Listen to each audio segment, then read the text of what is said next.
Gusana no kwagura imiyoboro y'amazi mu karere ka Huye byafashije abatuye aka karere no mu nkengero zako kugerwaho n'amazi meza. Mu bagejejweho amazi meza harimo n'abatishoboye bahawe amazi nta kiguzi. Bishimira ko baruhutse imvune baterwaga n'urugendo bakoraga bajya kuvoma amazi y'ibiroho.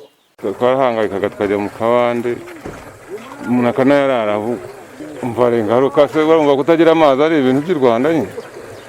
Ubu rero umubyeyi amaze kutugirira neza twumvise twishimye kuko twari dufite ikibazo giteye ubwoba gikomeye cyane, ndetse uburyo twahuriraga ku iriba bamwe bararagayo bakarara batanavoma. Byari bitugoye kuko twavomagayo mu kabande, harimo imvune, harimo urugendo runini kandi twavomaga n'amazi mabi ugasanga bibangamiye n'ubuzima bwacu. Twarorohewe nta kibazo dufite, turavoma hafi kandi tukavoma n'amazi meza. Hari igitangaza gikomeye cyane kubona ubonye amazi mu rugo utarigeze unarota mu nzozi kuzayabona, n'ibintu babonaga bidasanzwe.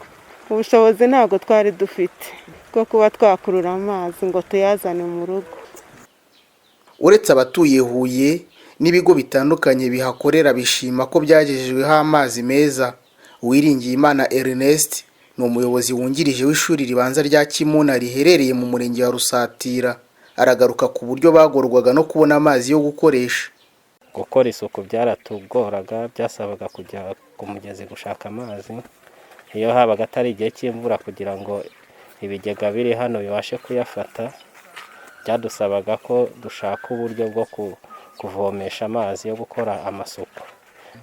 Ni ugushima rwose ntako batagize, baradufashije. Ikibazo cy'inangaha baragikemuye, nta b'ingenzi kuri twebwe mbega no ku gihugu cyose. Ikibazo cy'amazi yaburaga nicyo badufashije gukemura WASAC. Umuyobozi w'ikigo gishinzwe gukwirakwiza amazi, isuku n'isukura WASAC ishami rya Huye, Bwana Kanamugire Vedaste, avuga ko kwagura no kuvugurura imiyoboro y'amazi mu karere ka Huye byatumye hari abaturage benshi batagerwagaho n'amazi meza ubu basigaye bayabona. Umushinga watumye abaturage batari basanzwe babona amazi bayabona, ku buryo twavuye ku ijanisha rya 75 n'ibice 7% tugera kuri 78 n'ibice 6%. Urumva yuko harimo gatatu karenga ku ijana kiyongereyeho k'abaturage babonye amazi binyuze mu mavomero rusange yubatswe, mu baturage bahawe amazi ndetse n'abandi bari kugenda bayasaba.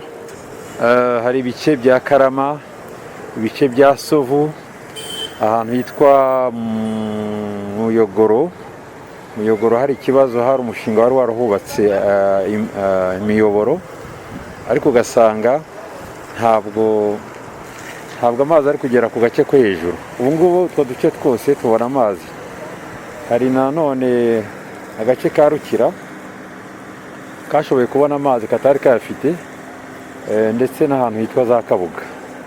Umushinga wo kwagura no gusana imiyoboro y'amazi mu karere ka Huye no mu nkengero washyizwe mu bikorwa na WASAC ku nguzanyo Leta y'u Rwanda yahawe na Banki Nyafurika Itsura Amajyambere.